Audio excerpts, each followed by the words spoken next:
जर का गदरचा उठाव यशस्वी झाला असता तर 1914 साली भारत स्वतंत्र झाला असता. ते म्हणतात राष्ट्राची इमारत कशी बांधावी एवढं शिवाजी महाराजांनी शिकवलं. एवढंच नाही, त्या इमारतीचा पायासुद्धा बांधून ठेवला. आपलं काम असं होतं की त्या पायावरती भव्य इमारत उभी करायची. आम्ही इमारत उभी केलीच नाही, इतके कपाळकरंटे निपजलो तो पायासुद्धा उखडून टाकला. काय दुर्दैव. जेव्हा स्वतःच्याबद्दल माहिती लिहितात तेव्हा ते असं म्हणतात की मला क्रांतिकारक होण्याची प्रेरणा मिळाली. त्यात सर्वात महत्त्वाचं नाव आहे ते म्हणजे महाराष्ट्रातले विष्णू गणेश पिंगळे. हे माझं प्रेरणास्थान आहे. कोण म्हणतंय? भगतसिंग म्हणताय. त्यांनी पैसे जमा केले. किती पैसे जमा केले? अमेरिकेला प्रवास करत जाता येईल एवढे पैसे जमा केले. गदर पार्टीच्या जाहिरात यायच्या, पाहिजेत हिंदुस्थानला स्वतंत्र करण्यासाठी तरुण मुलं पाहिजेत, पगार मृत्यू. अभिमानाची गोष्ट अशी आहे की 1857चं नेतृत्व करणारे नानासाहेब असतील किंवा गदर उठावाचं नेतृत्व करणारे विष्णू गणेश पिंगळे असतील, दोन्ही आमची मराठी माणसं होती. याचा आज आम्हाला अभिमान वाटतो. पोलीस असं म्हणतायत एक बॉम्ब जवळ असेल तर आम्हाला झोप येत नाही, आणि हा मनुष्य 16 बॉम्ब असलेल्या ट्रंकेवरती डोकं ठेवून झोपला होता. काय ताकद यायची विलक्षण. पंजाबच्या 6 वाघांच्या बरोबर आमचा एक सिंह सुद्धा त्या ठिकाणी होता. अभिमानाची गोष्ट आहे.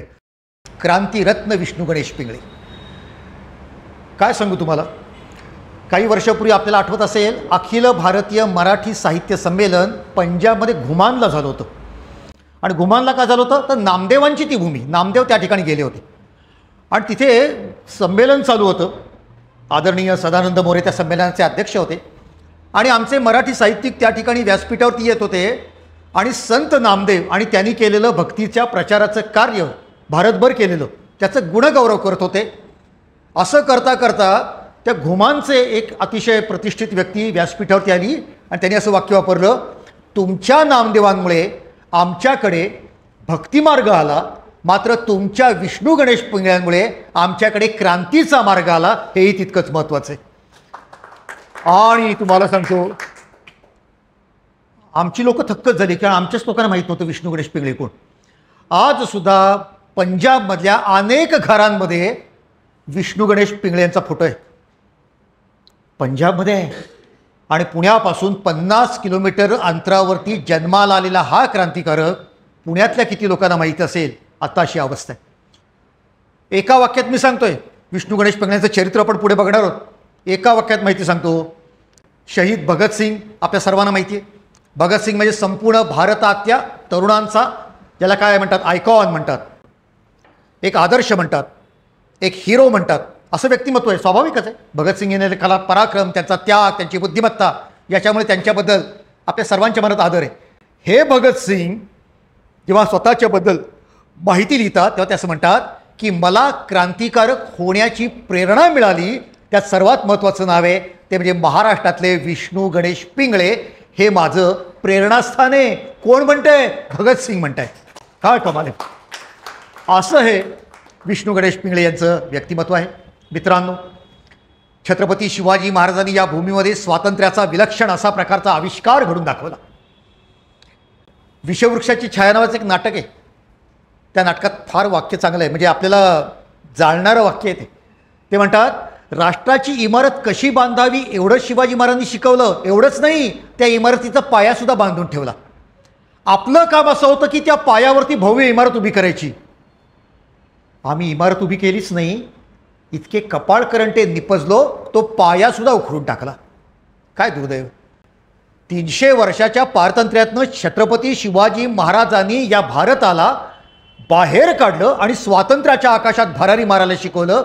पण आपण असे दुर्दैवी की पुन्हा 200 वर्षात इंग्रजांच्या पारतंत्र्यात जाऊन पडलो. म्हणजे कधीकधी असं वाटतं की पारतंत्र्यात पडण्याची चटक लागली की काय. आपण शिवाजी महाराजांचा जय जयकार करतो. पुणे शहरात आज जवळजवळ 10-12 पुतळे आहेत शिवाजी महाराजांचे, घोड्यावरती स्वार असलेले. आता एक नवीन स्मारकासाठी काही लाख रुपये सँक्शन पण झालेत. जागोजागी पुतळे आहेत, स्मारक आहेत. काय शिकलो. माझ्या लहानपणी कथा होती. लहानपणी असं ते ऐकलं होतं की आकाशातनं एक गरुड उडत होता. उडता उडता त्यांनी बघितलं चिखलामध्ये काही किडे वळवळत आहेत. तो त्यांच्याजवळ गेला आणि म्हणला डबक्यात काही वळवळता, चला माझ्या पंखावरती बसा, मी उत्तुंग आकाशात भरारी मारतो, तुम्हाला सगळं सुंदर जग दाखवतो. तो घेऊन गेला त्यांना वरती आणि विचारलं कसं वाटतंय.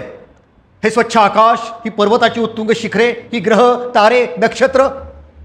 ते किडे म्हणले, हे आम्हाला हे नाही आवडत, आम्हाला चिखलात वळवळायला आवडतं, आम्हाला तिथं नेऊन सोड. तुमच्या आमच्या नशिबानं छत्रपती शिवराय नावाचा गरुड आला होता.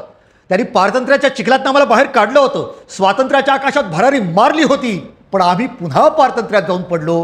हे दुर्दैव. 1818ला पुण्याच्या शनिवार वाड्यावरती फडकणारा आमचा मराठ्यांचा परमपवित्र भगवा ध्वज हा खाली उतरला आणि त्या ठिकाणी इंग्रजांचा झेंडा फडकायला लागला आणि पारतंत्र्याची काळ रात्र सुरू झाली. मात्र तरीही आपल्याला अभिमानाच्या काही गोष्टी आहेत. आपण मराठी आहोत. खरं तर सगळे भारतीय आपण एकच आहोत. हा मराठी, हा कानडी, असं काही भेद करण्याचं कारण नाही आहे. पण तरीसुद्धा वाटतं ना, पहिला उठाव केला तो आद्य क्रांतीवीर उमाजी नाईक यांनी. तो रामोशी समाजात जन्माला आलेला आहे. मी का नाव घेतोय? अडाणी आहे, अशिक्षित आहे, शिक्षणाचा संस्कार नाही आहे, अशा घरामध्ये जन्माला आलेल्या मुलांनी पहिल्यांदा हातामध्ये शस्त्र घेतलं आणि विलक्षण संघर्ष केला. उमाजी नाईकांना आज इथं आपला मामलेदार वाडा आहे, मामलेदार कचेरी, त्या ठिकाणी आजही ते पिंपळाचं झाड आहे की ज्या झाडावरती त्यांचा मृतदेह 3 दिवस टांगून ठेवला होता. त्यांना फाशी झाली 3 फेब्रुवारी 1832. किती जुना काळ आहे बघा. जशी पेशवाई संपली 10 वर्षात पहिला उठाव झाला महाराष्ट्रामध्ये. उमाजी नाईकाचा उठाव फसला. त्यानंतर झालं 1857चं स्वातंत्र्य समर. नानासाहेब पेशवे, तात्या टोपे, झाशीची राणी, आपल्या सातारचे असणारे रंगो, बापूजी गुप्ते, अनेक जण लढले. पण 1857चं स्वातंत्र्य समर चिरडून टाकण्यात आलं. पण नंतर झाले क्रांतिकारक आपल्याच महाराष्ट्रामध्ये. वासुदेव बळवंत फडके असतील, त्यांची प्रेरणा घेतलेले चाफेकर बंधू असतील, सावरकर असतील, टिळक असतील, असा सगळा कार्यक्रम सुरू होता. आणि हा सगळ्या काळामध्ये हा जो वीर आपण जो बघतो आहोत त्यांचा जन्म झाला इसवी सन 1888च्या 2 जानेवारीला पुण्यापासून साधारणपणे 50 किलोमीटर अंतरावरती शिक्रापूरच्या जवळ. आपण शिक्रापूरला गेलो नगर रस्त्याने की उजव्या हाताला वळल्यानंतर तळेगाव ढमढेरे म्हणून गाव आहे. विष्णू गणेश पिंगळे त्या गावाचे. तळेगाव ढमढेरे हे इतिहासामध्ये प्रसिद्ध गाव आहे. लक्षात घेतलं पाहिजे आपण. आपल्याला माहिती शिवाजी महाराजांच्यावरती अफजल खान चालून आला होता. त्यावेळेला त्या कारी नावाच्या गावामध्ये कान्होजी जेधे होते आणि त्यावेळेस शिवाजी महाराजांनी काय सांगितलं, कान्होजीराव, अफजल खान वाईमध्ये आलेला आहे, तुमचं घर इथं कारीमध्ये आहे, तुमच्या घराला धोका आहे, तुमच्या कुटुंबाला धोका आहे आणि म्हणून तुमचा कुटुंब कबिला सुरक्षित ठिकाणी ठेवा. म्हणजे कुठे? तळेगाव ढमढेरेला नेऊन ठेवा. शिवचरित्रात सुद्धा तळेगाव ढमढेरे हे नाव आढळतं. आता तर तिथे इसवी सन 13व्या शतकाचं सुद्धा शिल्प सापडलेलं आहे. असं ते एक जुनं प्राचीन गाव आहे. त्या गावामध्ये पिंगळे या कुटुंबामध्ये या मुलाचा जन्म झाला. 9 अपत्य होती त्या घरामध्ये. गणेशपंत आणि त्यांची पत्नी सरस्वतीबाई यांच्या पोटी हा मुलगा जन्माला आला. हे शेवटचं अपत्य होतं. आणि हा मुलगा लहानाचा मोठा होतोय. वडील हे न्यायालयामध्ये पिटिशन जे काही प्रकार असतो त्या ठिकाणी साधे कारकून म्हणून नोकरी करणारे होते. आई मात्र अत्यंत देवभक्त होती. जुन्या काळामध्ये महिला त्या बटव्यामध्ये काही ती जरीबुटी वगैरे असायची ना, औषधी अशा देणाऱ्या त्या होत्या. म्हणून त्या सगळ्या गावामध्ये त्यांना घरामध्ये एक मान होता. त्यांचं स्वतःचं एक रामाचं मंदिर होतं. आजही ते मंदिर त्या ठिकाणी आहे. त्यामुळे अतिशय चांगलं असं ते घर होतं. आणि या घरामध्ये हा मुलाचा जन्म झाला आणि लहानाचा मोठा होतो. लहानपणी हा अशक्त होता, दुबळा होता. पण जेव्हा त्याला लक्षात आलं की आपले दुर्बलता ही काही बरोबर नाही, तेव्हा त्यांनी स्वातंत्र्य मिळवण्याच्या या कार्यक्रमात उडी टाकण्याच्या सुरुवातीलाच आधी आपले शरीर कमावलं, शक्ती कमावली. आज रामदास स्वामींच्या समोर पण उभं तेव्हा शक्तीचं महत्त्व हे रामदास स्वामींनी जे सांगितलं होतं ती अत्यंत महत्त्वाची. धीरधरा धीरधरा तकवा, हडबडू गडबडू नका, केल्याने होता आहे रे, आधी केल्याची पाहिजे. वन्नी तो चेतवावा रे, चेतविताच चेततो असे सांगणारे रामदास स्वामी, त्यांचाच आदर्श यांच्या घरामध्ये होता. आणि या मुलांनी शक्ती समृद्ध तो झाला. आज आपण या ठिकाणी जमलेलो तो दासनवमीचा उत्सव आहे. त्यांच्या जीवनातला एक प्रसंग सांगतो. त्यांचे वडील नंतरच्या काळात जरा थकले होते. ते नियमितपणे दासनवमीला सज्जनगडला जायचे. ते सज्जनगडला गेले होते. पण त्यावेळी ते थकलेले होते आणि सज्जनगडच्या पायथ्याशी उभे राहिले आणि नमस्कार केला. तो विष्णुबा होता. तो म्हणला, का हो बाबा, वर नाही जायचं? ते म्हणले, आता चालवत नाही, मला एवढं चढवणार नाही, तर मी खालनच नमस्कार करतो. तो म्हणता, असं कसं चालेल, बसा माझ्या पाठीवरती. आणि या छोट्या विष्णूनं वडिलांना पाठीवरती बसवलं आणि सज्जनगड किल्ला चढून वर जाऊन त्यांना रामदास स्वामींच्या समाधीचं दर्शन घडवून आणलं. अशा प्रकारे हा विष्णू गणेश पिंगळे होता. म्हणजे त्यांच्यामध्ये शक्ती होती, त्यांच्यामध्ये वडिलांच्याबद्दल आदर होता. त्यांच्यामध्ये रामदास स्वामींच्याबद्दल, रामाबद्दल, हनुमंताबद्दल नितांत भक्ती होती. या सगळ्या गुणांचं दर्शन त्याच्यामध्ये घडतं आहे. असा विष्णू गणेश पिंगळे हा लहानाचा मोठा होता आहे.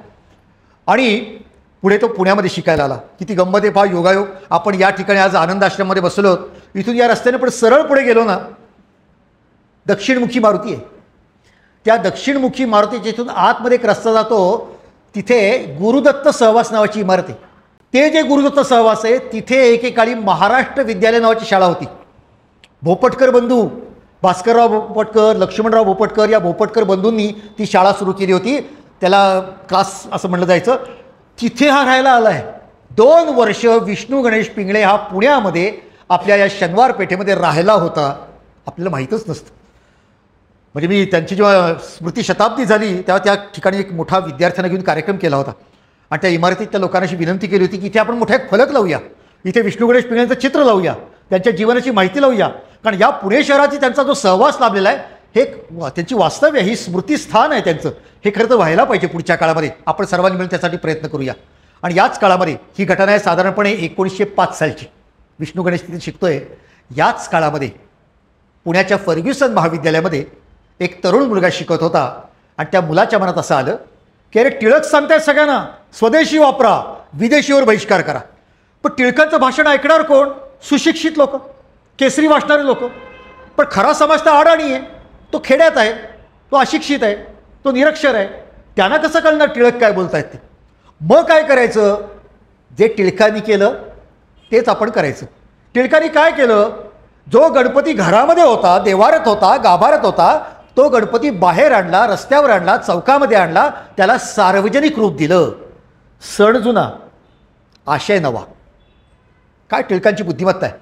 आणि त्याच्यामुळे झालं असं की जो गणपती घरामध्ये कुटुंबाचा वैयक्तिक होता, एका घराण्याचा होता, एका कुटुंबाचा होता, एका आडनावाच्या लोकांचा होता, तो चौकात गेल्यानंतर त्या मोहल्ल्याचा झाला, त्या परिसराचा झाला, त्या गल्लीचा झाला. तिथले सर्व तरुण आपली जात, आपला प्रांत, आपली बौद्धिक पातळी, आपलं उच्च नीचता, आपली आर्थिक स्थिती हे सगळे भेद टाकून एकत्र यायला लागले. आणि गणेशोत्सवाचा उपयोग अशा प्रकारे राष्ट्रकार्यासाठी झाला. म्हणून टिळकांनी गणपतीच्या उत्सवाचं वर्णन हे धार्मिक उत्सव नाही केलं, राष्ट्रीय उत्सव असं केलेलं आहे. तो मुलगा असं म्हणतो की जर का टिळक या ठिकाणी जुन्या सणाचं नवीन रूपांतर करू शकत असतील, आपण पण तेच केलं पाहिजे. आणि या मुलांनी सांगितलं आपण विदेशी कपड्यांची होळी करायची. काय कल्पना आहे? होळी म्हणजे काय करतो आपण? जे अमंगल आहे, जे अशुभ आहे, जे अपवित्र आहे त्याचं दहन करणं म्हणजे होळी. आणि म्हणून हा मुलगा म्हणतो की जर का आपण विदेशी कपड्यांची होळी केली आणि अशा होळ्या जर का महाराष्ट्रातल्या आणि भारतातल्या गावागावात निर्माण झाल्या तर अप्रत्यक्ष असा मेसेज जाईल, संदेश जाईल, हे अपवित्र आहे. इंग्लंडवरून येणारं कापड आहे ना, अपवित्र आहे, नाही वापरायचं. आणि म्हणून त्या मुलांनी ती कल्पना मांडली. आपल्या सगळ्यांच्या लक्षात आलं असेल त्या तरुण तेजस्वी मुलाचं नाव होतं स्वातंत्र्यवीर विनायक दामोदर सावरकर. त्यांनी कामाला सुरुवात केली. आणि गंमत पहा, त्यांनी तिथल्या तरुणांना आवाहन केलं की मी असा कार्यक्रम आखलेला आहे, तर तुम्ही काय करायचं, घराघरात जायचं आणि त्यांना विचारायचं तुमच्याकडे विदेशी कपडे आहेत का, इंग्लंडवरून आले आहेत का, कोट आहे का, हॅट आहे का, टाय आहे का, पॅन्ट आहे का, बूट आहेत का, विदेशी आहेत का, द्या आम्हाला ते जाळायचं आहे. सोपं नाही आहे. इंग्रजांचा रोष होणार आहे. हिंमत पाहिजे, ताकद पाहिजे. आणि असं काम सावरकरांनी आवाहन केलं. आणि त्यांच्या आवाहनाला काही मुलांनी प्रतिसाद दिला. आणि मला सांगायला अभिमान वाटतो की महाविद्यालयात शिकणाऱ्या सावरकर नावाच्या तरुणाच्या आवाहनाला प्रतिसाद एका शाळकरी मुलांनी दिला. तो शाळकरी मुलगा म्हणजे विष्णू गणेश पिंगळे होता. काय कमाल. विष्णू धावत होता, घराघरात जात होता आणि म्हणत होता द्या कपडे द्या, हे विदेशी जाऊन टाकायचं आहे, हे पाप आहे, हे अपवित्र आहे, द्या कपडे. आणि ते कपडे एकत्र केले. आणि 1905 साली ऑक्टोबर महिन्यामध्ये दसऱ्याच्या दिवशी होळीची मिरवणूक निघाली. मोठा गाडा आणला होता, तो सजवला होता, त्याच्यावरती ढिगभर कपडे होते, त्याच्यावरती गुलाल टाकला होता, वाजंत्री वाजवत होती. जी मिरवणूक निघाली पुण्यातनं ती लकडी पुलाच्या पलीकडे आता जिथे विमलाबाई गरवारी शाळा आहे पहा, तिथे आज होळीचं स्मारक आपण निर्माण केलेलं आहे, त्या जागेवरती तिथे तो ढिगारा टाकण्यात आला आणि तिथे आग लावण्यात आली. टिळक म्हणले बघा, टिळकांच्या समोर सावरकर त्यावेळेला 20 वर्षाचा मुलगा आहे बरं का, अजून सावरकरांची ताकद सुद्धा टिळकांना कळलेली नाही. तर टिळक परीक्षा बघतायत. टिळक सावरकरांना काय म्हणले होते, तुम्हाला विदेशी कपड्यांची होळी करायची आहे का, करा, पण 4-2 कपडे एकत्र करून होळी म्हणजे शेकोटी करू नका, असे कपडे गोळा करा आणि एवढी प्रचंड आग लावा की त्या आगीची धग इंग्लंडच्या राणीच्या सिंहासनाला बसली पाहिजे. याची हिंमत आहे का तुमची? आणि सावरकरांनी ते आव्हान स्वीकारलं आणि तसे प्रचंड होळी त्यांनी त्या ठिकाणी पेटवून दाखवली.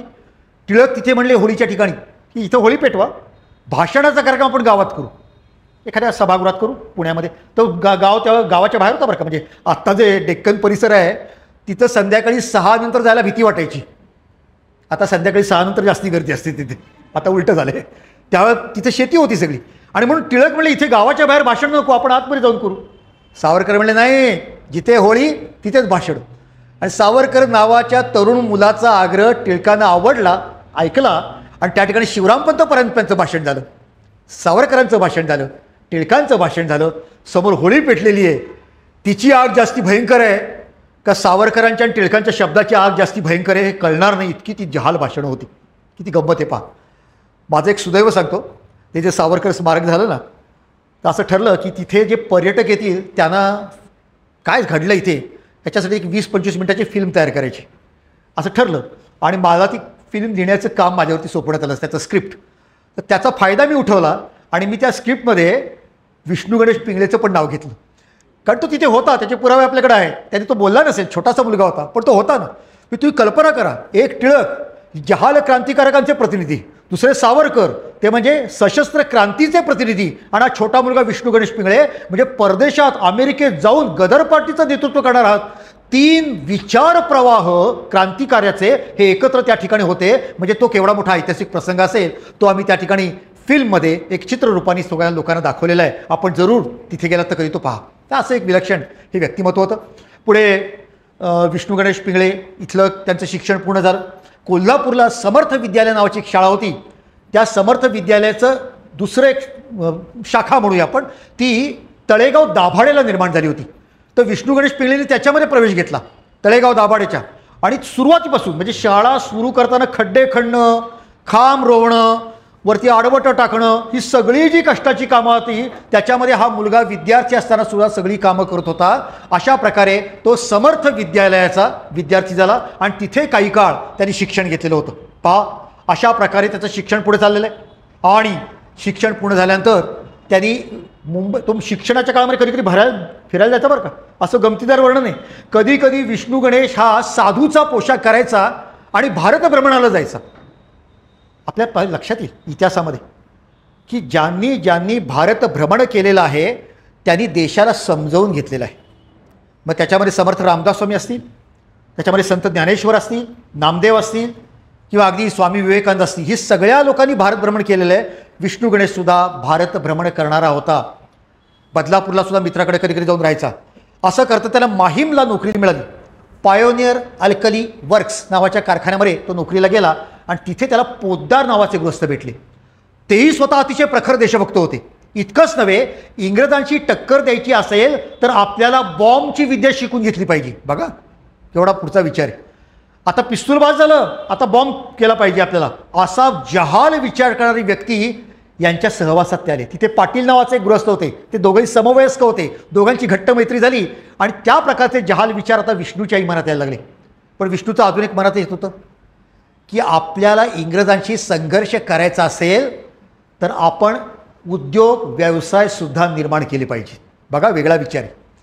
आणि मग विष्णू गणेश पिंगळे हा आपल्या औसा नावाचं गाव आहे, लातूरच्या परिसरात आहे, त्या ठिकाणी गेला आणि त्यांनी तिथे हातमागाचा कारखाना काढला. कशासाठी? आपण कापड निर्माण करणं. म्हणजे बघा, एकेकाळी हा मुलगा कापडाची होळी करायची आहे तिथे पण पुढे आहे आणि दुसऱ्या बाजूला कापड निर्माण करायचं आहे तिथेही पुढे आहे.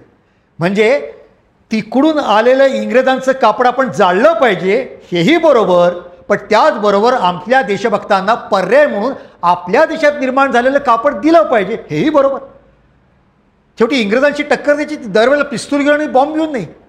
शेवटी इंग्रज आलेत कशासाठी? व्यापार करायला. पण जर का त्यांनी व्यापार करण्यासाठी त्यांच्या वस्तू इकडं आणल्या पण आपण त्या घेतल्याच नाहीत आणि आपण असं ठरवलं की आम्ही भारतात तयार झालेल्याच वस्तू घेणार, इंग्रजांना या देशात राज्य करण्यात इंटरेस्टच राहणार नाही. कारण त्यांना पैसा कमवण्यासाठी ते येतात. तुम्हाला गंमत सांगतो, इथे परचुरे नावाचे गृहस्थपूर्वी राहायचे, इतिहास संशोधक होते. त्यांच्या घरी मी बसलो होतो. त्याने एक लाकडी रॉड मला दिला. लाकडी लोखंडी होता. तर मी म्हणलं माहीत पोकळ होता, म्हणलं बघितलं मला समजे ना काय चाललंय. ते म्हणले ते स्क्रू आहे तो रिकामा करून बघ. मग 2 भाग झाले, तो स्क्रू मी फिरवल्यानंतर तरी मला समजे ना. ते म्हणले हे काय माहिती का, साबण तयार करण्याचा साचा आहे. पर म्हटलं असेल साबणाचा साचा मला कशाला दिलेला आहे. ते म्हणजे कुणाचा आहे माहिती का. म्हटलं कुणाचा, वासुदेव बळवंत फडक्यांचा आहे. असं मी शारलो ना, तो प्रसंग अजून आठवतो. ही जी वस्तू माझ्या हातात आहे त्याला त्यांनीच हात लावलेला आहे. कल्पनाच किती विलक्षण आहे. पण मला सांगायचं असं की वासुदेव बळवंत फडके हातामध्ये शस्त्र घेऊन इंग्रजांशी लढत होते, तसं साबणाचा कारखानाही काढत होते. का, व्यवसायाने उद्योगधंद्याच्या क्षेत्रामध्ये बाजारपेठेमध्ये सुद्धा आपल्याला इंग्रजांचा पराभव करता आला पाहिजे. आणि म्हणून भारतीय तरुणांनी व्यापाराच्या क्षेत्रात चाललं पाहिजे, उद्योगाच्या क्षेत्रात गेलं पाहिजे, बिझनेसच्या क्षेत्रात गेलं पाहिजे. हेच करतात विष्णू गणेश पिंगळे. तिकडे गेले, पण तिथे असताना ते अस्वस्थच होते. कारखाना होता पण अस्वस्थ होते. मी आधी नोकरी केली, तिथं मन रमलं नाही. कारखान्यामध्ये केले, तिथेही मन रमलं नाही. आणि त्यावेळी यंग अमेरिकन नावाचं एक वर्तमानपत्र त्यांच्या वाचण्यामध्ये आलं. आणि त्यांना असं लक्षात आलं की आपण याच्याही पलीकडे जाऊन चांगलं उच्च शिक्षण घेतलं पाहिजे. म्हणजे काय, आपण मेकॅनिकल इंजिनियर बनलं पाहिजे. त्या काळात एक मुलगा विचार करतोय मेकॅनिकल इंजिनियर, कुठं जाऊन, अमेरिकेत जाऊन. सोपं नाही आहे, आसुद्धा सोपं नाही आहे. त्या काळात किती अवघड असेल. आणि या मुलांनी त्यानंतर खडतर जीवन स्वीकारलं की मला 2 वेळ जेवण आहे ना, मग मी 1 वेळ जेवलो तर माझे पैसे वाचतील. पैसे वाचवायचे, कुठं कुस्तीचे सामने खेळायला जाऊ, अंगामध्ये ताकद चांगली होती, कुस्तीमध्ये 4 पैसे मिळतील, पदक मिळेल, बक्षीस मिळेल, त्याचे पैसे वाचू. अशा प्रकारे अत्यंत काटकसरीनं जीवन जगत जगत त्यांनी पैसे जमा केले. किती पैसे जमा केले, अमेरिकेला प्रवास करत जाता येईल एवढे पैसे जमा केले. आणि ज्या वेळेला लक्षात आलं आता आपण अमेरिकेला जाऊ शकतो, ते परत आले, आपल्या घरी आले, तळेगाव ढमढेरेला आले, आपल्या सगळ्या नातेवाईकांना भेटले. कुणाला सांगितलं नाही बरं का, कुणाला सांगितलं नाही माझ्या मनात पुढे काय चाललंय. त्यानेही कळलं नाही घरच्या लोकांना हा अचानक कसा काय आलाय.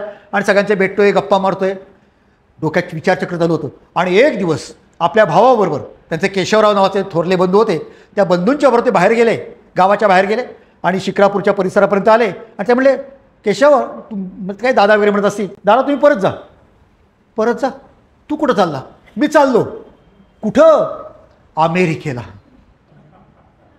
म्हणजे आपण म्हणतो ना मी कोथरूडला जाऊन येतो, मी हडपसरला जाऊन येतो, तसं हा म्हणतोय अमेरिकेला. मी काय वाटलं तर ते घरच्यांना कोणाचा विश्वास बसेल, हा अमेरिकेला चाललाय. पण गेला तो निघून.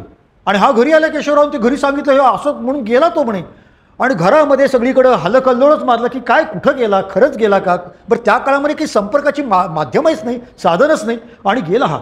आणि तिथून मग त्यांनी हाँगकाँग मार्गे अमेरिकेच्या भूमीवरती आपलं पाय ठेवला आणि तिथे तो गेला. आणि तिथे त्यांनी एका कॉलेजमध्ये ॲडमिशन घेतली आणि त्या ठिकाणी त्यांनी कॅलिफोर्निया वगैरे त्या परिसरामध्ये जाऊन त्यांनी प्रशिक्षण, इंजिनिअरिंगच्या प्रशिक्षणाला सुरुवात केली. किती गंमत आहे पहा. हा सगळा पुढचा काळ हा त्यांचा अमेरिकेतल्या जीवनाचा काळ आहे. अमेरिका आणि कॅनडा या परिसरात ते राहत आहेत. गंमत आहे, तिथे त्यांनी अनेक पत्रं पाठवली आहेत. ती पत्रं अतिशय त्यांना बरं वाटलं घरच्यांना की पत्र आल्यानंतर हायसं वाटलं, कुठेतरी आहे ब सुरक्षित, तर पर्यंत बरं वाटलं. पण आज मला त्या पत्रांमधनं विष्णू गणेश पिंगळे यांचं जे एक वेगळं दर्शन दिसतंय ना, तिकडं पण आपलं लक्ष वेधलं पाहिजे. ते क्रांतिकारक होते, ते बॉम्ब घेणारे होते, ते शस्त्र घेणारे होते, हे माहितीच आहे. त्याबद्दल त्यांचं कर्तृत्व विलक्षणच आहे. पण त्या पत्रांमधनं अमेरिका, जपान, चीन या अत्यंत प्रगतीपथावरती घोडदौड करणाऱ्या देशांचं त्याने जे निरीक्षण केलं आहे, त्याने जो अभ्यास केला आहे, आणि तो अभ्यास करताना भारत आणि त्या देश याची तुलना केली ना, ती आजसुद्धा आपल्याला उपयोगी पडणारी. त्या पत्रात तिथं की बघा देश कुठं पोचला आहे, यांची स्वच्छता बघा, याच्या इमारती बघा, यांचे रस्ते बघा, यांच्या शाळा बघा, यांच्या प्रयोगशाळा बघा, यांचे कारखाने बघा, कुठे प्रगती करता येते. आणि आपण मात्र कुठे अजून शेकडो वर्ष मागच्या जमान्यामध्ये होत हे बघितता येते. त्याची आई जरा अंधश्रद्धाळू होती, जुन्या काळातली बाई. ती म्हणायची अरे बाळ तुझं पत्र येत नाही म्हणून मी दगड पाण्यात ठेवते. आपल्याकडे पद्धत असायची ना, देव पाण्यात ठेवणं वगैरे प्रकार असायचे.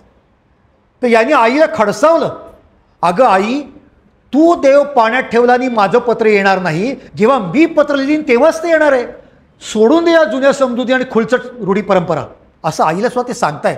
तर अशा प्रकारे हे फार महत्त्वाचं आहे की दुसऱ्या देशामध्ये गेल्यानंतर त्यांच्याकडे चांगलं काय घेण्यासारखं आहे जे आपल्या देशाला अनुकरण करायला पाहिजे, हे त्यांनी लिहिलेलं आहे. त्यांनी ख्रिश्चन चर्चला भेटी दिलेल्या आहेत. फार मला म्हणजे हे ऐकल्यानंतर फार अभिमान वाटतो त्यांचा.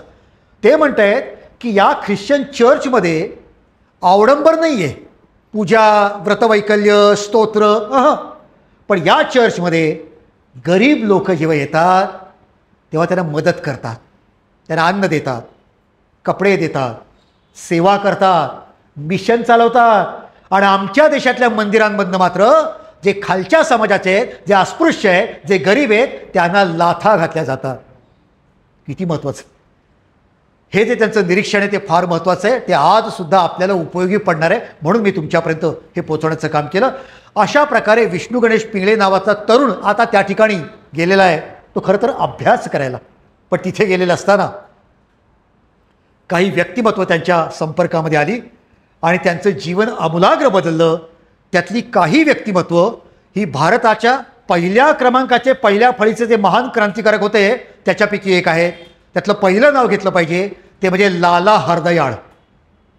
लाला हरदयाळ हे दिल्लीचे, त्यावेळेला आर्य समाज नावाचा जो समाज होता, महर्षी दयानंदांनी त्याची स्थापना केली होती. त्याचा प्रभाव उत्तर भारतामध्ये जास्ती होता. आपल्या खरं तर स्थापना मुंबईत झाली बरं का. 1875ला स्वामी दयानंदांनी मुंबईमध्ये स्थापना केली. आणि याच्या पलीकडे हा जे जोगेश्वरीचं मंदिर आहे, आणि जोगेश्वरी मंदिराच्या पलीकडे जिथे भाजपचं कार्यालय होतं बघा, 36 बुधवार 34 बुधवार बरोबर, तिथे भिडेवाडा होता. आणि त्या भिडेवाड्यामध्ये महर्षी दयानंद यांची भाषणं झालेली आहेत. ओळीनं काहीतरी 20-25 भाषण तिथे झालेली आहेत. त्या घटनेला आता 150 वर्ष यावर्षी पूर्ण होत आहेत. किती गंमत आहे पहा. तर असं दयानंद त्यांनी तो आर्य समाज स्थापन केला होता. कशासाठी तर जहाल, जे काम रामदास स्वामींनी केलं की तरुणांनी पेटून उठलं पाहिजे आपल्या देशाच्यासाठी आणि हे पारतंत्र्य झुगारून दिलं पाहिजे, तेच काम महर्षी दयानंदांनी केलं. आणि त्याच्यामध्ये अनेक क्रांतिकारक निर्माण झाले. त्याच्यामध्ये लाला हरदयाळ आहेत, त्याच्यामध्ये पुढच्या काळात रासबिहारी बोस आहेत, त्याच्यामध्ये भाई परमानंद आहेत. ही सगळी मंडळी ही आर्य समाजाच्या तत्त्वज्ञानातनं मोठी झालेली आहेत. आणि असे हे होते अत्यंत प्रगल्भ बुद्धिमत्तेचा, मेधावी ज्याला म्हणतात, अशी बुद्धिमत्ता लाला हरदयाळांना लाभली होती. आता पहा, हे क्रांतिकारक आहेत बरं का, पण शेक्सपियर या नाटककाराचं कुठल्याही नाटकाचं नाव जरी सांगितलं ना, सगळं नाटक पाठ घडाघडाघडा बोलून दाखवायचं, इतकी बुद्धिमत्ता. पुढे अमेरिकेत गेले, तिथे शिष्यवृत्ती मिळवण्यासाठी एक परीक्षा द्यावी लागायची. एक परीक्षा देताना लोकांना नाकेनऊ घ्यायचे. लाला हरदयाळांनी 5 परीक्षा दिल्या, 5ही ठिकाणी उत्तीर्ण झाले आणि 5 स्कॉलरशिप एका वेळेला मिळवल्या होत्या. काय बुद्धिमत्ता असेल, काय बुद्धिमत्ता असेल, असा मनुष्य होता. आणि असे हे लाला हरदयाळ हे अत्यंत आदरणीय क्रांतिकार होते. त्यांची बुद्धिमत्ता बघून इंग्रजांनी त्यांना, आज आपण ज्याला IAS ऑफिसर म्हणतो ना, अत्यंत फार मोठं प्रशासकीयतलं मोठं पद असतं, IAS ऑफिसर करायला मान्य केलं होतं. हे म्हणले इंग्रजांच्या पदावरती लाथ मारतो, नाही घेणार मला नाही तुमचं काही पाहिजे. इंग्लंडला गेले आणि इंग्लंडला गेले असताना लाला हरदयाळ यांचा सहवास कुणाकुणाशी आला, आपल्या सर्वांची नावं माहिती आहेत. श्यामजी कृष्ण वर्मा, मादाम कामा, आणि त्याच्याचबरोबर स्वातंत्र्यवीर विनायक दामोदर सावरकर, ही सगळी मंडळी त्यावेळी इंग्लंडमध्ये होती. त्याच्यावर इंडिया हाऊस आपल्या ठिकाण माहिती आहे. इंडिया हाऊस यासाठीच तर निर्माण केलं होतं श्यामजी कृष्ण वर्मांनी. आणि त्या ठिकाणी लाला हरदयाळ सुद्धा होते. स्वातंत्र्यवीर सावरकरांची अत्यंत जहाल अशी भाषणं तिथं व्हायची. सावरकरांनी तिथं काय काय केलं, सावरकरांनी त्या ठिकाणी दसरा उत्सव चालू केला, शिवजयंती चालू केली. गंमत आहे पहा, शिवजयंती इंग्लंडमध्ये, आणि फक्त मराठी लोकांनी नाही, कानडी, तेलुगू, मल्याळम, पंजाबी, बंगाली सगळ्यांनी यायचं. गुरु गोविंद सिंह जयंती तिथे चालू केली. सावरकर तिथे असताना 1857च्या स्वातंत्र्य समराला 50 वर्ष झाली होती. मग त्या स्वातंत्र्य समराचा सुवर्ण महोत्सव तिथे केला. आणि त्याची निमंत्रण पत्रिका कशा काढल्या, 1857ला चपात्या वाटल्या होत्या आणि कमळ फिरवलं होतं, माहिती आहे ना. कमळ आणि चपाती म्हणजे काय, युद्धाचं निमंत्रण. 1857ला सावरकरांनी इंग्लंडमध्ये 1907-1908ला जो कार्यक्रम घेतला, त्याचं निमंत्रण करताना पोळ्या तयार केल्या. त्या पोळ्यावरती गुलाबी साखरेनं लिहिलं त्या कार्यक्रमाचं निमंत्रण. या काय गंमत आहे, काय प्रतिभा आहे. हे सगळं हे लाला हरदयाळ त्या सावरकरांच्या सहवासात आहे, तिथून त्यांचं हे मन घडतं आहे. तिथून ते काही काळ भारतामध्ये आले, त्यांचं मन काही रमलं नाही, परत बाहेर गेलं पाहिजे. ते पॅरिसला गेले, बादाम कामांना भेटले, भाई परमानंदांनी त्यांनी सांगितलं अमेरिकेत चला. ते अमेरिकेत आले आणि अमेरिकेत लाला हरदयाळ आले आणि त्या ठिकाणी त्यांनी ठरवलं इथे आपली कर्मभूमी करायची. कशासाठी, गदर पार्टी, भारताच्या इतिहासातील अत्यंत महत्त्वाचं एक क्रांतिकारक संघटन म्हणजे गदर पार्टी आहे. कशासाठी अमेरिकेमध्ये, भारतामध्ये काम करायचं, अनेक अडचणी आहेत. कारण इंग्रजांचा ससेमिरा आपल्या मागे लागतो, अटक करतात, फटके देतात, फाशीला नेतात. इंग्लंडमध्ये पण जाऊन काम करणं अवघड होतं. इंडिया हाऊसवाले करत होते पण त्याला अडथळे फार होते. पण अमेरिकेची भूमी अशी होती की तिथे इंग्रजांचा अडथळा होणार नव्हता, हा पहिला फायदा. आणि दुसरं, भारतातून अनेक श्रीमंत धनवान अशी कुटुंब अमेरिकेमध्ये शिक्षणाच्या निमित्तानं, व्यवसायाच्या निमित्तानं तिथे आलेले होते. त्याच्यामध्ये मुख्यत्वे शीख लोक होते, त्याच्यामध्ये जाट होते, त्याच्यामध्ये राजपूत होते, उत्तर भारतातले होते आणि अनेक लोक तिथे आलेले होते. आणि अमेरिका आणि कॅनडा यामध्ये प्रचंड त्यांच्या वसाहती निर्माण झाल्या होत्या. आणि त्यामुळे जर का आपण अमेरिकेत गेलो आणि तिथल्या बुद्धिमान तरुणांना एकत्र केलं, त्यातले काही क्रांतिकारक बनले, तर त्याचाही आपल्याला मदत होईल. आणि तिथले जे लोक पैसेवाले त्याने आपल्याला पैसा दिला तर पैशाची पण मदत होईल. आणि अमेरिकेच्या भूमीवरती चांगलं क्रांतिकार्याचं संघटन निर्माण करता येईल आणि भारतावरती मग आपल्याला हल्ला करता येईल म्हणा, काहीतरी क्रांतिकार्य करता येईल. म्हणजे आज ज्याला आपण म्हणतो मनी पॉवर आणि मॅन पॉवर, हे दोन्ही तिथं मिळणार आहे. आणि म्हणून त्या ठिकाणी गदर पार्टीची स्थापना करायचं ठरलं आणि ती स्थापना झाली. गदर या शब्दाचाच अर्थ आहे बंड, उठाव, संघर्ष, उद्रेक, ज्वालामुखी असं त्याचा अर्थ आहे. आणि तो गदर असं त्यांनी नाव ठेवलं होतं. आणि त्याचं जवळजवळ 7 ते 8 भाषांमध्ये वर्तमानपत्र प्रकाशित होत होतं. कारण तो प्रचार करायचा आहे, प्रसार करायचा आहे, लोकांचं मन पेटवून निर्माण झालं पाहिजे, त्यांच्या मनात स्वातंत्र्य भक्तीची ज्वाला पेटल्या पाहिजे. आणि म्हणून माध्यम म्हणून वर्तमानपत्र करायचं ठरलं. आणि त्या मूळ पंजाबी वृत्तपत्राचं मराठी भाषांतर करण्याचं काम आलं विष्णू गणेश पिंगळे यांच्यावरती. असं लाला हरदळ्यांचं मोठं व्यक्तिमत्व आहे. पुढे ते भारतामध्ये येत असताना, नंतरच्या काळामध्ये विष्णू गणेश यांच्या नंतर ते भारतामध्ये येत असताना त्यांचा दुर्दैवी जहाजावरतीच मृत्यू झाला. असं म्हणतात की कदाचित इंग्रजांनीच त्यांना जहाल विष देऊन मारला असेल, अशी शक्यता नाकारता येत. त्याच त्यांच्या क्रांतिकारक जी मंडळी होती त्याच्यामध्ये अजून एक व्यक्तिमत्व आहे, त्याच्याबद्दल आपण आदराने बोललं पाहिजे. ते म्हणजे पांडुरंग सदाशिव खानखोजे. काय मोठं व्यक्तिमत्व आहे. हे वर्ध्याचे जन्माला आलेले, नागपुरात शिक्षण झालं, पण काहीतरी देशासाठी केलं पाहिजे. ते पुण्यात आले, टिळकांना भेटले, केसरीवाड्यात राहिले काही काळ टिळकांच्या सहवासामध्ये. आणि टिळक त्यांना म्हणले भारताच्या बाहेर जा, लष्करी प्रशिक्षण घ्या, सैन्य निर्माण करा आणि भारतावरती आक्रमण करा. काय टिळकांची दूरदृष्टी आहे. त्या काळात टिळक सांगतायत.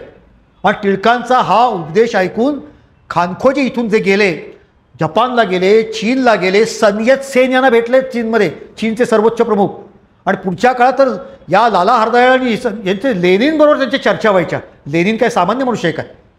ठीक आहे, त्याचा मार्क्सवाद आपल्याला मान्य नसेल, कम्युनिझम मान्य नसेल, पण तो जगातला एक फार महान नेता होता, त्याच्याबरोबर चर्चा करायला मिळणं सोपं नाही आहे. तर असं हे डॉक्टर खानखोजे हे अमेरिकेत नंतरच्या काळामध्ये गेले आणि तेही या गदर पार्टीमध्ये सहभागी झाले होते. पुढच्या काळात सांगू, हे जसे क्रांतिकारक म्हणून महान होते ना, तसे जगातील महान कृषीशास्त्रज्ञ होते.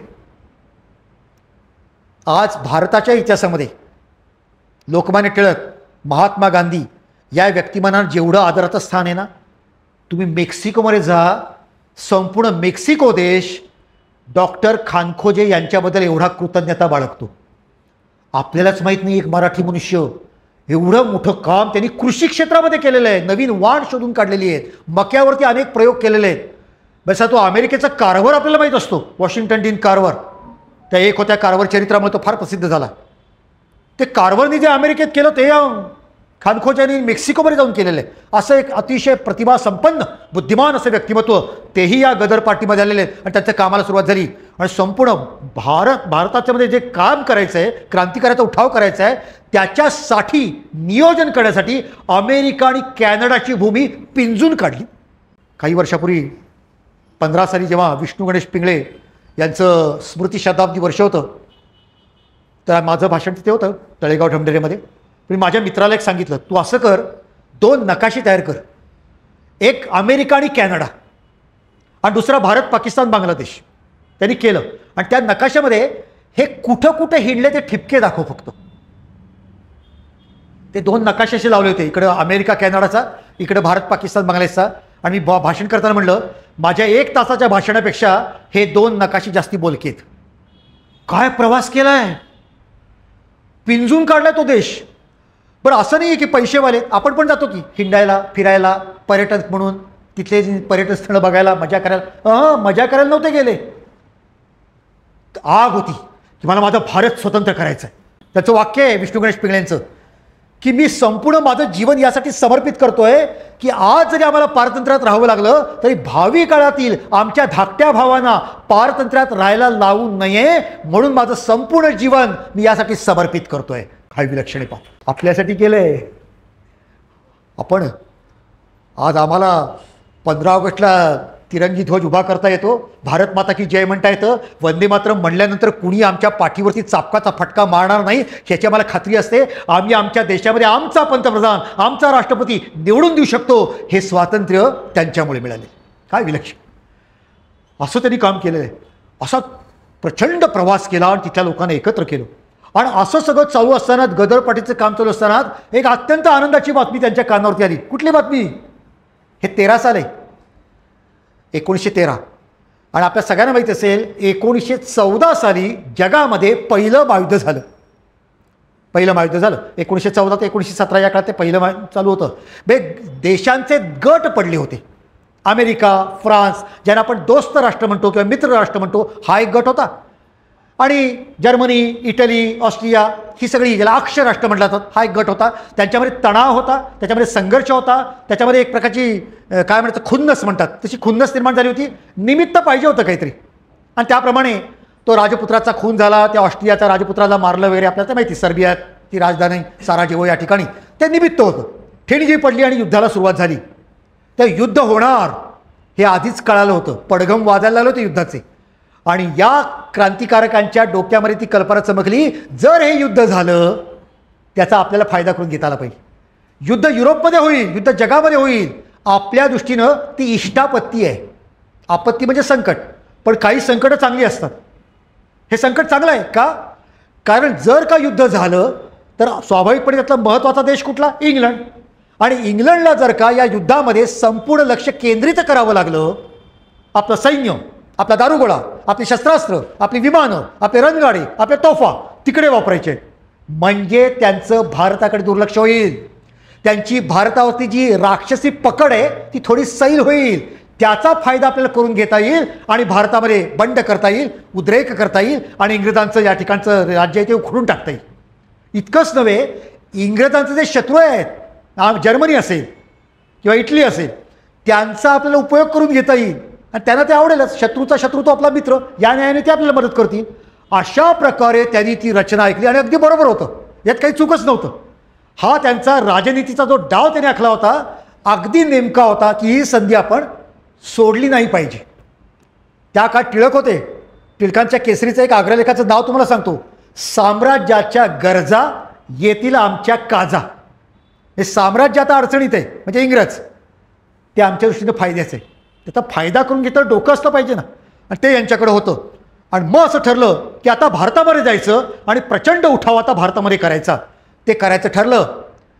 ते एक नवीन प्रकरण आहे. कामागाटामारू नावाचं एक जहाज होतं. कारण कॅनडामध्ये सुद्धा आता भारतीयांच्या विरुद्ध तिथलं सरकार चिडलेलं होतं. स्वाभाविकपणे त्यांचा आणि इंग्रजांचे चांगले संबंध होते. त्या इंग्रजांच्या विरुद्ध उठाव करणं हे कॅनडालाही परवडणार नव्हतं. आणि म्हणजे कॅनडाच्या भूमीमध्ये जे इंग्रजांच्या विरुद्ध काही करतायत त्याच्यामुळे कॅनडाचं सरकारसुद्धा त्यांच्या विरुद्ध चिडलेलं होतं किंवा त्यांच्या विरुद्ध कारवाई करत होतं. ते जहाज जो होतं कामागाटा मारू उतरूच दिलं नाही त्यांना. मग त्या जहाजावरती शेकडो हजारो विशेषतः शीख लोक होते. ते संतापले. देशभक्तीच्या घोषणा त्यांनी दिल्या आणि ते जहाज निघालं. ते परत भारताकडे यायला निघालं.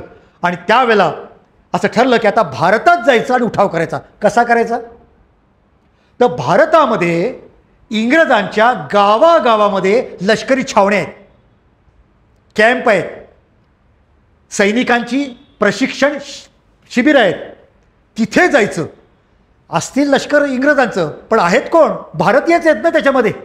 इंग्रज मुठभरच आहेत. सगळे सैनिक भारतीयच आहेत. त्याच्यामध्ये 70-80% वरचे अधिकारी इंग्रज बाकी भारतीयच. तिथे जायचं आणि गुपचूप कुणाला वर कळू न देता इंग्रजांना सुगावा लागणार नाही अशा प्रकारे आत जायचं आणि त्यामध्ये कुणी असा भारतावरती प्रेमाठार सापडतोय का तो शोधायचा.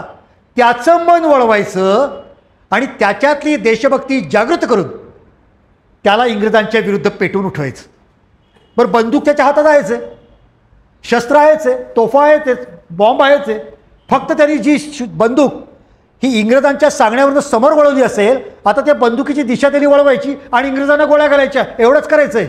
फक्त बंदूक वळवण्यापूर्वी त्याचं मन वळवलं पाहिजे. आता हे काम कोण करेल? आणि लक्षात असं आलं की अशा प्रकारे अत्यंत गुप्ततेनं, अत्यंत बुद्धिमत्तेनं, अत्यंत चातुर्यानं संपूर्ण भारतात हिंडून त्या कॅम्पमध्ये जाऊन तिथल्या सैनिकांचं मन वळवण्याचं काम करण्याचं एकच व्यक्तिमत्व अत्यंत प्रभावी आहे, ते विष्णू गणेश पिंगळ्यांचे. आणि मग विष्णू गणेश पिंगळे हे अत्यंत गुप्तपणे भारतामध्ये आले. इथे कलकत्त्याला फार मोठा उठाव चालू होता. म्हणजे तिथे सैनिक जे कामागाटा मारू वगैरे, मी जहाजं सांगितली, अनेक जहाजं आली तिथे, उठाव झालेले आहेत, बंड झालेले आहेत, गोळीबार झालेले आहेत, माणसं मेलेली आहेत तिथे, असं झालेलं आहे सगळं. पण दुसऱ्या एका जहाजातनं ते आले, ते सुद्धा सैन्यात सेनांना भेटले, चीनमधनं मोठमोठ्या पुढाऱ्यांना भेटले, ते आले भारतामध्ये. आणि भारतात आल्यानंतर तिथे त्यांना आणखीन एका व्यक्तीची भेट झाली. म्हणजे जसं मी पहिलं नाव लाला हरदळ्यांचं घेतलं, दुसरं नाव खानखोजांचं घेतलं, तसं भारताच्या क्रांती इतिहासातलं अत्यंत एक महत्त्वाचं नाव ते म्हणजे रासबिहारी बोस. त्यांची भेट झाली आणि पिंगळे आणि रासबिहारी बोस एकत्र आले आणि त्यांनी पुढचं संपूर्ण भारतातलं नियोजन केलेलं आहे. कमाल केलेली ती. रासबिहारी बोस फार मोठे व्यक्तिमत्व आहे, बंगालचे होते, अनुशीलन समितीचे होते, अनेक क्रांतिकार्यामध्ये सहभाग होता. आणि त्यांनी लॉर्ड हार्डिंगवरती तो बॉम्ब टाकला ना, त्या बॉम्बच्या कटामध्ये सहभागी होते. पण हे सापडले नाहीत, हे इंग्रजांना कधीच सापडले नाहीत. अनेक कारवायांनी केल्या इंग्रजांच्या विरोधात, पण रासबिहारी बोसांचं वैशिष्ट्याचं ते कधी सापडलेच नाहीत. पुढे जेव्हा हे जे लाला हरदळ किंवा आता विष्णू गणेश पिंगळ्यांनी तो उठाव केला, तेव्हासुद्धा रासबिहारींचं नाव आलं. काय झालं होतं, रवींद्रनाथ टागोर यांना नोबेल प्राईज मिळालं होतं आणि त्यांचा सत्कार जपानमध्ये होणार होता. तर रासबिहारी बोसांनी मी टागोरांचा नातेवाईक आहे आणि त्यांची व्यवस्था बघायला मला पुढे जायचं आहे असं खोटं कारण सांगितलं आणि जपानला गेले. आणि जपानमध्ये जाऊन काय केलं आपल्याला माहिती आहे, आपण सर्वांना माहिती आहे की नेताजी सुभाषचंद्र बोस यांनी आझाद हिंद सेनेचं नेतृत्व केलं. नेतृत्व त्यांनी केलं, स्थापना कोणी केली? रासबिहारी बोसांनी केली होती. रासबिहारी बोसांनी स्थापना केली. जपानमध्ये जाऊन तिथल्या एका युवतीची प्रेमसंबंध निर्माण करून, तिच्याशी लग्न करून, जपानचं नागरिकत्व स्वीकारून, जपानच्या सरकारचं मन वळवून, त्यांच्याकडं पैसा घेऊन, त्यांच्याच तुरुंगामध्ये असलेल्या भारतीय लोकांची सुटका करून आपलं सैन्य निर्माण केलं. काय कमाल आहे, काय खटपटी मनुष्य आहे. आणि तिथे सैन्य निर्माण केलं. आणि पुढे हे पुढचं आहे मी सांगतोय, पण जेव्हा त्याच्या लक्षात आलं की आता माझं वयाने थकलो आहे, एका सैन्याचं नेतृत्व करायला जी धडाडी लागते ती माझ्यात नाही आहे. आणि म्हणून त्यांनी जर्मनीमध्ये गेलेल्या नेताजी सुभाषचंद्र बोसांना निरोप पाठवला की इकडे या, हिटलर आता पराभवाच्या छायेत आहे, तो तुम्हाला मदत करणार नाही, इकडे या. आणि मग नेताजी जर्मनीवरनं पाणबुडीतनं प्रचंड वळसा घालून जपानला गेले आणि नेतृत्व स्वीकारलं. बोसांचं रासबिहारी बोसांचं वैशिष्ट्य असं की नेतृत्व दिलं, नाही तर आपल्याकडे वयाचं 80 वर्ष झालं तरी खुर्ची सोडायची नाही, असे अनेक लोक असतात. बोसांचं हे वैशिष्ट्य, दिलं नेतृत्व, तुम्ही आता नेतृत्व करा. आणि मग पुढे सुभाषबाबूंचा इतिहास आपल्याला माहिती. असं हे रासबिहारी बोस ते भेटले आणि पिंगळ्यांच्या व्यक्तिमत्वाचा प्रचंड प्रभाव हा रासबिहारींवरती पडलेला आहे बरं का. रासबिहारींनी त्यांच्याबद्दल जे लिहिलं आहे ना ते फार सुंदर आहे की काय आहे, कसे आहेत पिंगळे.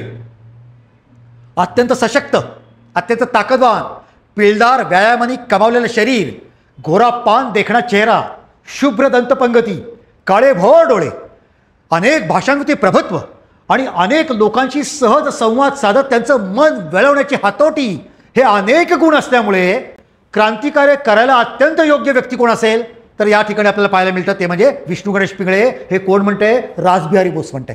आपल्या मराठी माणसाबद्दल एवढ्या मोठ्या महान क्रांतिकारकांनी हे जे सर्टिफिकेट दिलं आहे त्याचा आपल्याला सुद्धा अत्यंत अभिमान वाटतो. त्यावेळेला गदर पार्टीची निर्माण झाली होती ना, त्या गदर पार्टीमध्ये जाहिरात दिली याची वर्तमानपत्रात, आपल्या नसतं घालली, पाहिजेत अमुक अमुक कंपनीमध्ये कामगार पाहिजेत, हे पॅकेज मिळेल, या सवलती मिळतील, मग रजा मिळेल, हे मिळेल, पगार मिळेल, पेन्शन मिळेल. मग त्याचे ज्यांना आवडतं ते जातात तिकडे. गदर पार्टीच्या जाहिराती यायच्या, पाहिजेत हिंदुस्थानला स्वतंत्र करण्यासाठी तरुण मुलं पाहिजेत, पगार मृत्यू, पारितोषिक हौतात्म्य आणि काम करण्याची जागा संपूर्ण हिंदुस्थान, अशा जाहिराती होत्या. मृत्यू हाच पगार आहे, ज्यानं यायचे तरी या. काय कमाल. अशी आणि येत होती तरुण मुलं, कमाल आहे. आणि असे हे रासबिहारी बोस आणि विष्णू गणेश पिंगळे आता भारतामध्ये आलेले आहेत. तुम्ही कल्पना करा, नकाशा घ्या, कलकत्ता कुठे आणि लाहोर कुठे, केवढं अंतर आहे. मग त्यात कलकत्ता आहे, त्यात कानपूर आहे, दिल्ली आहे, मेरठ आहे, अलाहाबाद आहे, अमृतसर आहे, लाहोर, ही सगळ्या गावांमध्ये ते हिंडतायत, फिरतायत, प्रवास करतायत. कुठेतरी लष्कराचा छावणी असेल, कॅम्प असेल, तिथं जायचं, गुपचूप जायचं, वेषांतर करून जायचं, आतमध्ये जायचं, लोकांचं निरीक्षण करायचं. आणि त्या बसलेल्या माणसांपैकी कुणी देशभक्त असेल का शोधायचं, त्याला बाजूला घ्यायचं आणि त्याला पटवून द्यायचं भारतात उठाव करायचा आहे. हे सरकार आत्ता युद्धामध्ये अडकलेलं आहे, त्याचा फायदा करून घ्यायचा आहे. तू तयार आहेस का बघ, असं करायचं. आणि विलक्षण बाब तुम्हाला सांगतो, विष्णू गणेश पिंगळे 8 भाषांमध्ये बोलू शकायचे. उत्तम. पंजाबी माणसाशी बोलायचे, बंगालीशी बोलायचे, गुरुमुखी पंजाब सगळ्यांशी बोलायचे, उर्दूमध्ये बोलायचे, मराठी तर होतच त्यांचं, इंग्रजीमध्ये बोलायचे, अनेक भाषांवरती प्रभुत्व. आणि त्यांच्याशी संवाद साधून त्यांचं मन वळवायचं. आणि त्यांनी सांगितलेला उल्लेख असा आहे की 4,000 जण तयार आहेत, 15,000 जण येणार आहेत आणि 20,000 लोक आत्ता कलकत्त्यामध्ये उठाव करायला तयार आहेत. कल्पना करा, जवळजवळ 35,000 ते 40,000 लोकांची तयारी उठावासाठी केली होती. आज मन छाती अभिमानाने भरून येते. ठीक आहे, अपयश आलं, झालं नाही, पण जे 1857ला केलं होतं की संपूर्ण भारत एकाच वेळेला उठाव झाला तर भारत स्वतंत्र झालाच असता, नाही जमलं. 1857ची तुलना करता येईल असा दुसरा उठाव म्हणजे हा गदरचा उठाव आहे. जर का गदरचा उठाव यशस्वी झाला असता तर 1914 साली भारत स्वतंत्र झाला असता, असं त्याचं वर्णन करता येतं. झाला नाही. पण अभिमानाची गोष्ट अशी आहे की 1857चं नेतृत्व करणारे नानासाहेब असतील किंवा गदर उठावाचं नेतृत्व करणारे विष्णू गणेश पिंगळे असतील, दोन्ही आमची मराठी माणसं होती, याचा आज आम्हाला अभिमान वाटतो. आमची माणसं. पण असा ते प्रवास करतायत. मी वर्णन वाचतो पण माझ्या मनात येतं, हे कागदावर काय दिसतंय, अलाहाबादला गेले, कलकत्त्याला गेले, मेरठला गेले, कानपूरला गेले. मी माझ्या मनात प्रश्न विचारतो, 2 वेळा जेवायला मिळालं असेल का? कुठे ताप आला असेल तर कुणी अंगावरून हात फिरवला असेल का? कुठे पायाला अंगाला जखम झाली असेल तर कुणी मलमपट्टी केली असेल का? अंगावरती छान कपडे घालावे असं इथं अनेक तरुणांना वाटतं, तसं यांना कधी वाटलं नसेल का? कसे जगले असतील, कसे हिंडले असतील, कसे फिरले असतील, कोण त्यांच्या काळजी घेतली असेल, काय त्यांच्या मनात आग होती, मला माझं भारत स्वतंत्र करायचं आहे, बस ही संधी सोडायची नाही. आणि असा ते प्रवास करत असताना दुर्दैव असं एक गद्दार मात्र निघाला, त्याचं नाव होतं कृपाल सिंग. ठरलं होतं असं की मार्च महिन्यामध्ये भारतातलं सैन्य, हे 1914चं सांगतोय, मार्च महिन्यामध्ये भारतातलं सैन्य हे भारताच्या बाहेर इंग्रज घेऊन जाणार होते. जर का ते गेले असते तर उठाव करता आला नसता. आणि म्हणून रासबिहारी बोस आणि विष्णू गणेश पिंगळे यांनी ठरवलं 21 फेब्रुवारीला सगळ्या भारतात एकदम उठाव करायचा. आणि एकाच वेळेला सगळा उठाव झाला की देश स्वतंत्र. तारीख ठरली 21 फेब्रुवारी. पण असं झालं की त्यांच्या एका बैठकीमध्ये एक अनोळखी चेहरा होता आणि लक्षात आलं काहीतरी गडबड आहे. आणि त्या बैठकीमध्ये धरपकड झाली, अनेकांना पकडलं, 2च वाचले, विष्णू गणेश पिंगळे आणि रासबिहारी बोस, ते मात्र पळून गेले. बेत फसला. पण तिथे विष्णू गणेश पिंगळे म्हणतायत, बेत फसला म्हणून काय झालं, आपण असं करू, तारीख त्याला काय समजली इंग्रजांना, 21 फेब्रुवारी, आपण 2 दिवस अलीकडे करूया, 19 फेब्रुवारी करू, अलीकडे 2 दिवस आणू, पण उठाव करूया, उठावाची संधी सोडायची नाही. आणि तिथून ते लाहोर वगैरे त्या भागातनं आले कुठे, मेरठला. आणि मेरठला ते आलेले असताना ते रासबिहारी बोसांना म्हणले, मेरठला छावणी आहे, मी त्या छावणीत जातो आणि तिथे कोणी आपल्याला देशभक्त मिळतात का बघतो. आणि म्हणून ते मेरठच्या छावणीत आले. रासबिहारी म्हणत होते, नका जाऊ, धोका आहे. पण अत्यंत उतावील झालेले विष्णू गणेश पिंगळे, त्यांना तो सल्ला पटला नाही, ते गेले. आणि तिथे सुद्धा पुन्हा एकदा गद्दारी झाली. आणि मेरठला 23 मार्च त्या ठिकाणी जाणार होते सगळे पलीकडे बाहेरच्या बाजूला. तर त्या ठिकाणी गेलेले असताना विष्णू गणेश पिंगळे झोपले होते दमल्यामुळे. एक ट्रंक होती, छोटीशी बॅग होती, त्या बॅगेवरती डोकं ठेवून झोपले होते. आणि अचानक त्याच्यावरती पोलिसांचा छापा पडला. पोलिसांनी त्यांना उठवलं, हातापायात बेड्या घातल्या आणि त्यांना घेऊन गेले. नंतर पोलिसांनी बॅग उघडली. काय होतं बॅगेमध्ये? 16 बॉम्ब होते. 16 बॉम्ब होते आतमध्ये. एक रेजिमेंट उद्ध्वस्त करता येईल एवढे बॉम्ब एकट्या त्या बॅगेमध्ये होते. पोलीस असं म्हणतायत, एक बॉम्ब जवळ असेल तर आम्हाला झोप येत नाही. आणि हा मनुष्य 16 बॉम्ब असलेल्या ट्रंकेवरती डोकं ठेवून झोपला होता. काय ताकद यायची विलक्षण. ती धाडस आहे, हे साहस आहे. आणि मग मात्र विष्णू गणेश पिंगळे यांच्यावरती खटला चालला. आता खटल्याचा निकाल काय होणार ते ठरलेलं होतं. पण त्यांना प्रचंड हाल करण्यात आले, प्रचंड हाल करण्यात आले. शरीरावरचे सगळे कपडे काढायचे आणि बर्फाच्या लादीवरती झोपायला लावायचं आणि फटके मारायचे. अशा प्रकारचे शरीराचे प्रचंड छळ केला की नावं सांग, कोण कोण आहे त्याच्यात, नावं सांग. विष्णू गणेश पिंगळेंनी स्वतःचा अपराध मान्य केला, पण बाकी कोणाची नावं सांगितली नाही. तळेगाव ढमढेरेमध्ये त्यांचं कुटुंब होतं. इथे बातमी आली की आपल्या घरातला विष्णू गणेश हा फार मोठा क्रांतिकारक म्हणून पकडला गेलेला आहे. इकडे पोलिसांचा ससेमेरा सुरू झाला. त्यांच्या घरातल्या लोकांना छळायला सुरुवात झाली. जणू काही तळेगाव ढमढेरेवरती वीज कोसळली इतकं प्रचंड वातावरण इथे सुद्धा निर्माण झालं होतं. आणि विष्णूवरती खटला चालू आहे. आणि तिथे त्यांनी आपल्या न्यायालयामध्ये आपल्या अत्यंत रणधीर अशा प्रकारचं व्यक्तिमत्वाचं दर्शन घडवलेलं आहे. मगाशी मी तुम्हाला सांगितलं ना, त्यांना 8 भाषा येत होत्या. प्रत्येक भाषेवरती किती प्रभुत्व. गंमत आहे. विष्णू गणेश जेव्हा उभारायचं ना, समोर एखादा बंगाली यायचा साक्षीदार. पोलीस बोलवायचे, याला ओळखतो का? तो बंगाली म्हणायचा हो. पोलीस म्हणायचे कोण आहेत? वकील विचारायचा कोण आहेत? तो म्हणतो हा बंगाली मनुष्य आहे. तर बंगाली कसं काय? तो म्हणे हा इतका चांगला बंगाली बोलतो की निश्चित याची मातृभाषा बंगाली असणार, हा बंगालीच आहे. मग जरा पंजाबी मनुष्य यायचा. तो म्हणतो हा पंजाबी आहे, हा इतका उत्तम पंजाबी बोलतो, नक्की याची मातृभाषा पंजाबीच असणार.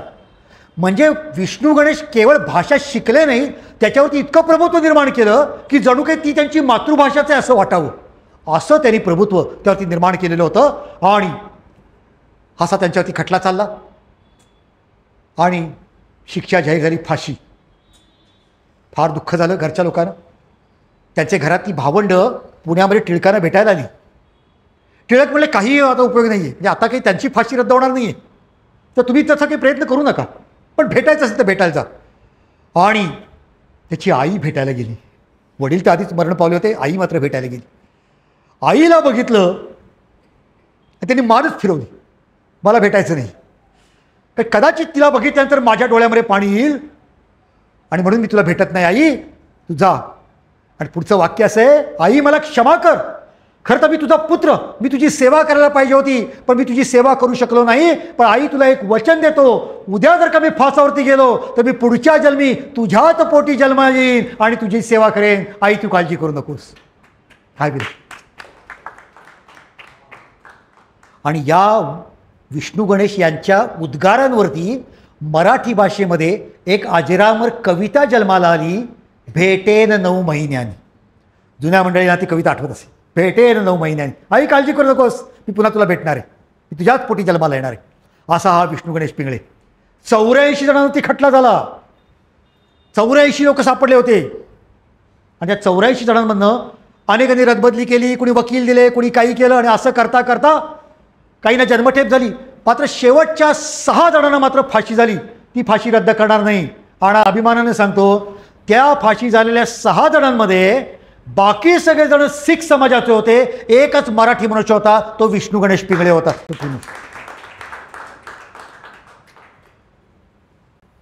पंजाबच्या 6 वाघांच्या बरोबर आमचा एक सिंह सुद्धा त्या ठिकाणी होता. अभिमानाची गोष्ट आहे.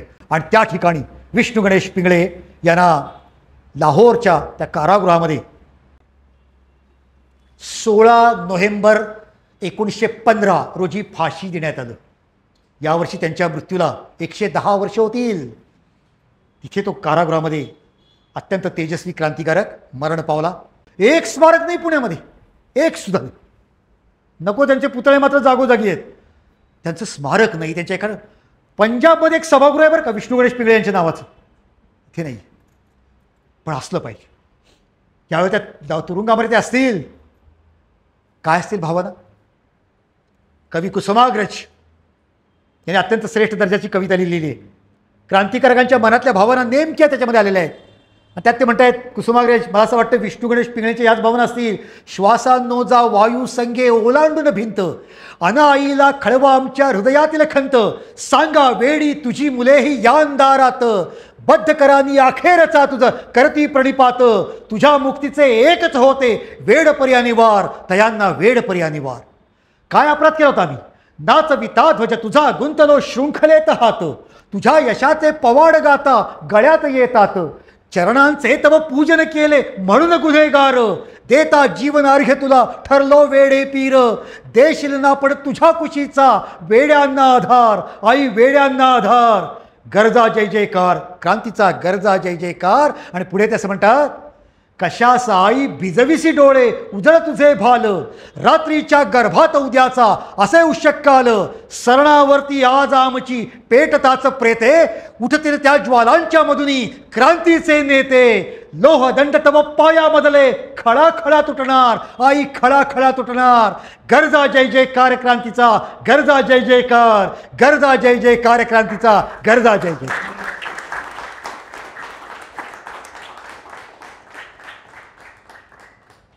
आपल्या जगण्यातनं आणि आपल्या मरण्यातनं क्रांतीचा तेजस्वी संदेश देणारा हा महान क्रांतिकारक भारत मातेच्या चरणाशी आपली आहुती समर्पित करता झाला. आज 110 वर्षानंतर आपण त्याचं स्मरण करतो आहोत.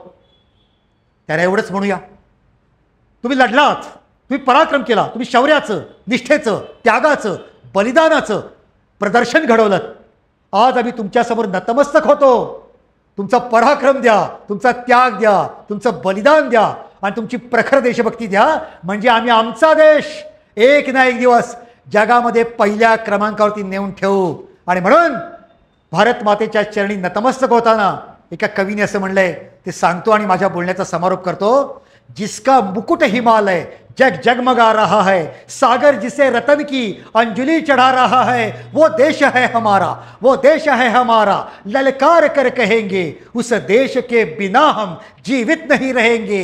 हे जन्मभूमि भारत, हे कर्मभूमि भारत, हे वंदनीय भारत, अभिनंदनीय भारत, तेरे लिए जिएंगे, तेरे लिए मरेंगे, तेरे लिए जन्म भर हम साधना करेंगे, हम अर्चना करेंगे, हम वंदना करेंगे. वंदे मातरम, वंदे मातरम, वंदे मातरम.